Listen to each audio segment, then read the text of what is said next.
Dewan kita kemana, Bang? Aduh, saya dewan mana nih, kota kabupaten? Kalau dibaca secara apa ya, mendalam gitu naskahnya nggak begitu bagus-bagus amat. Cuman memang satu kelebihannya kalau menurut saya, karena kalau kita berkutat pada orang-orang di sekitar kita atau pengetahuan kita terbatas, untuk memproduksi yang baru kita akan terbatas juga, Bang.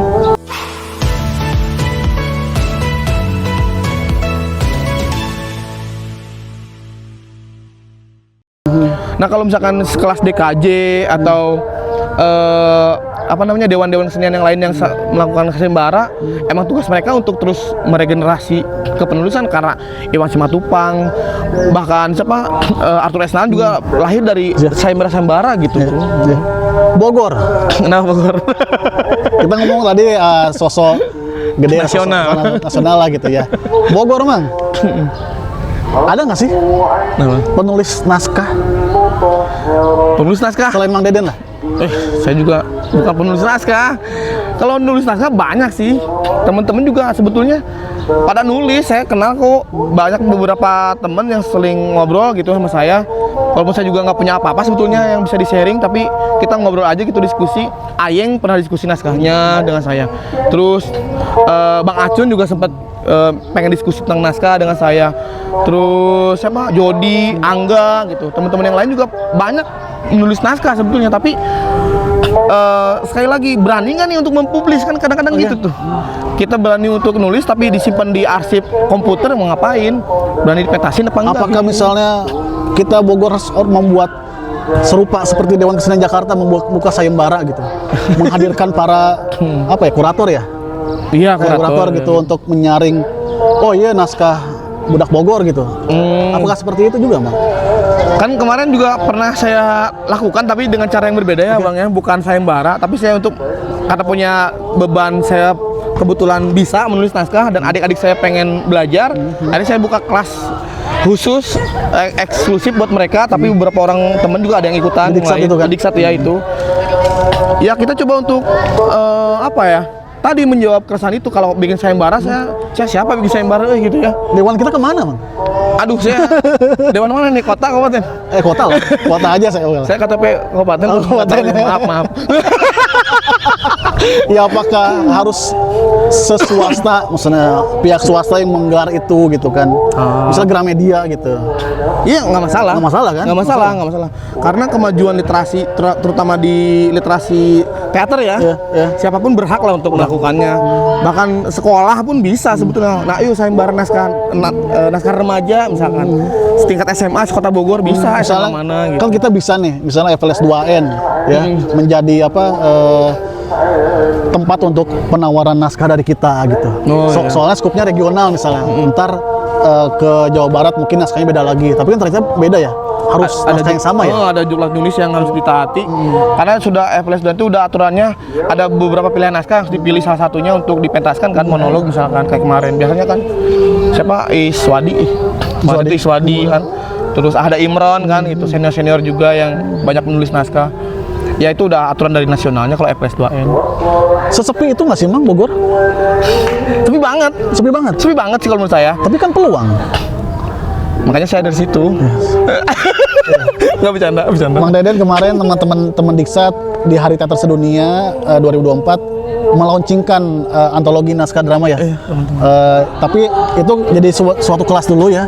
Kelas bersama menghasilkan satu buku dan satu naskah terpilih ya, menuju nasional di Peksimida. Naskahnya Audika berjudul Saya Harus Dibeli. Tapi kan semua dibimbing sama Kang Deden gitu. Diskusi dengan saya. Saya bukan pembimbingnya sih. Audika itu emang sepenulis itu. Nah, ini menarik. Saya kemarin bahas nih dengan Audika. Bang, gua nggak percaya, kata Audika. Kok naskah gua bisa menang di tingkat Jawa Barat kan? Akhirnya bisa mewakili Jawa Barat ke nasional. Gue juga sendiri nggak percaya. Kalau dibaca secara apa ya, mendalam gitu, naskahnya nggak begitu bagus-bagus amat. Cuman memang satu kelebihannya kalau menurut saya, karena kita dari awal mengikuti jejak Rawayan. ketika kita bikin kelas, kita sepakat kita mau bikin naskah ke siapa. Karena kita sudah punya proyek pilotnya tuh Rawayan DKJ, segala bentuknya, strukturnya kita pelajari dari situ. Kita pelajari gimana sih orang bisa menang di Rawayannya DKJ. Kita pelajari itu, kita bedah. 3 pemenang naskah utama kan kayak siapa yang orang NTB, terus Tuhan Tolong Bunuh Emak ya, salah satunya itu, sama satu lagi tuh yang apa tentang perkebunan. Kita udah baik-baik itu bareng-bareng bagaimana strukturnya. Nah, naskah Audika sebetulnya bagus di struktur. Oke. Gitu. Karena kita nyontek strukturnya yang lain. Disiplinnya itu. Disiplinnya itu. Oke. Kang Deden kayak rajin membuat perkumpulan apa, Mang? Diskusi lah gitu ya. Apa terakhir buat apa? Kelas sore. Kelas sore. Limun. Akronim dari Kelompok Apresiasi Sastra Songong dan Rese. Oke, dari situ kita dengar ada apa ya, Mang? Tidak ada batas lah kita untuk ngobrol, untuk jadi dari orang yang nggak bisa menjadi bisa gitu, Mang. Gitu. Apakah ada kelas selanjutnya, Mang? Audika nih sudah bisa menjawab nih gitu. Ya. Kemarin ditantangin juga sama Angga, dan kita open lagi yuk untuk teman-teman, kita bukalah untuk teman-teman kampus yang lain gitu. Sebetulnya kemarin juga boleh teman-teman kampus. Contohnya nih sekarang Randy Gandrung itu salah satu teman-teman yang ikut di kelas nulis naskah kemarin. Nah sekarang dibuat ini naskah yang ada di situ, tapi nggak ada dalam buku karena dia bukan anak riksat, nggak berhak dibukukan. Tapi untuk belajar boleh kan. Nah dia ikut belajar di kelas kami, akhirnya naskahnya sudah beres, sekarang dipentaskan. Nah, ini. Nanti kemarin Angga bilang lagi, Den mau nggak kita open lagi untuk teman-teman yang lain? Ya kalau waktunya cocok lah, ayo aja sih. Kenapa sih kita kalau mau berbagi harus ini ya, harus pelit-pelit gitu. Ayo aja saya mah. Mau diskusi lewat naskah atau diskusi apapun boleh lah gitu. Ayo kita ngobrol. Walaupun saya juga banyak keterbatasannya, Mang. Ya kan dari kelas sendiri kan Mang Deden dan teman-teman mencoba menginisiatif lah, dalam arti tidak harus menunggu sayembara dulu. Iya, nggak usah. Tidak harus menunggu lomba dulu, festival lain hal gitu. Iya. Dan terjawab gitu, Mang. Amin, alhamdulillah. Iya. Nah ini naskah Randy mau dibukukan juga.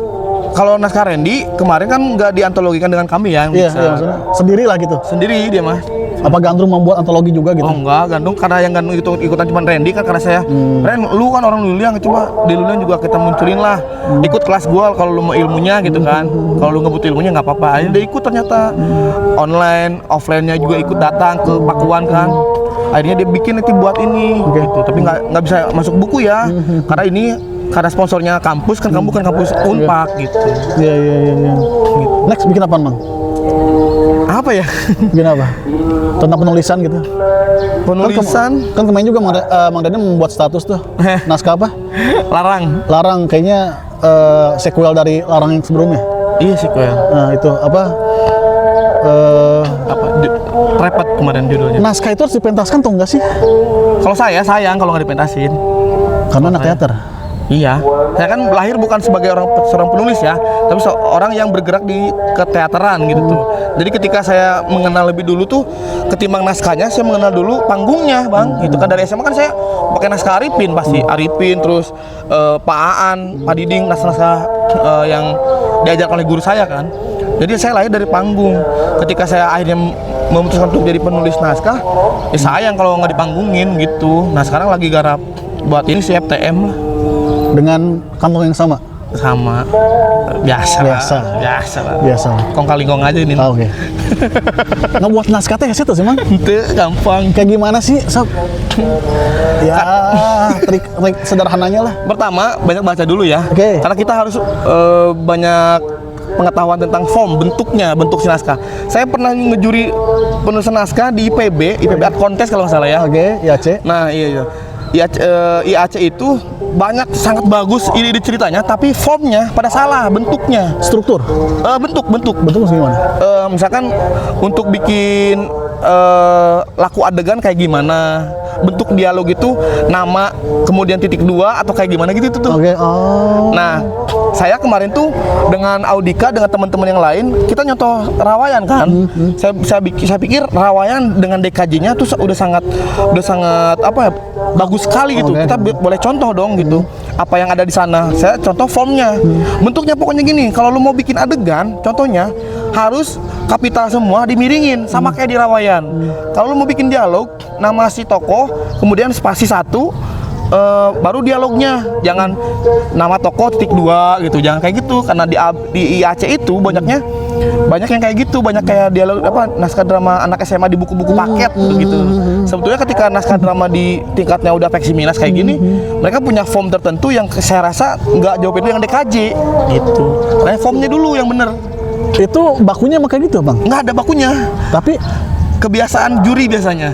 Saya lihat juri DKJ sama juri nasional pasti sama deh, mirip-mirip selera pembacaannya, mulai dari isu atau dari bentuknya juga. Oh ini kalau saya juga jadi juri ya, bentuknya udah salah, saya udah malas bacanya bang.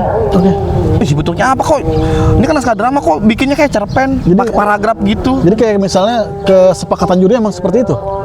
Kebiasaan sih. Kebiasaan kita ketika membaca naskah drama kayak gini, terus nggak ada bakunya kayak gimana sebetulnya ya? Tadi mana yang garis miring itu apa? Kapital garis miring. Laku adegan itu misalkan sore hari di sebuah rumah bla bla bla kayak gitu tuh, narasi gitu. Itu biasanya kita menggunakan mencontoh naskah yang udah jadi kan. Ini naskah yang udah jadi yang ada di Rawayan tuh udah menurut saya udah bagus banget. Nah, kita contoh itu. Bahkan di Rawayan mah udah lengkap, ada set panggungnya, lampunya kayak gimana. Kebutuhannya soalnya untuk dipentaskan. Nah, ketika Audika bikin kayak itu, selengkap itu naskahnya. Emang ada narasi sinopsis, pemanggungan, artistik, tokoh, baru naskahnya ke belakang. Ketika dilombakan ke Peksumida, saya berani taruhan paling lengkap Audika tuh yang segitunya gitu tuh. Yang lain kayaknya nggak selengkap itu. Makanya bisa menang trik ya. Jadi menelusuri keminatan para juri. Salah satunya untuk ikut festival lah gitu. Maksudnya jadi tidak untuk bentuknya aja gitu, tapi minat untuk ke jurinya gitu. Menarik bang. Iya. Tapi kalau untuk yang jadi kemarin Dika doang yang ngirim ke Peksumida. Iya, Dika doang. Dikirain semua yang penulis antologi itu. Enggak. Kan cuma per kampus 1 kalau nggak salah. Oh, kampus 1. Jadi diwakili oleh 1 orang. Misalkan monolog kan anak USB. Iya, ya kan. Iya. Terus yang naskah drama anak teater Diksat. Kebetulan yang maju ke nasional cuma kita. Jadi kita harus kayak gimana sih Mang Bogor teh? Untuk kepenulisan naskah teh?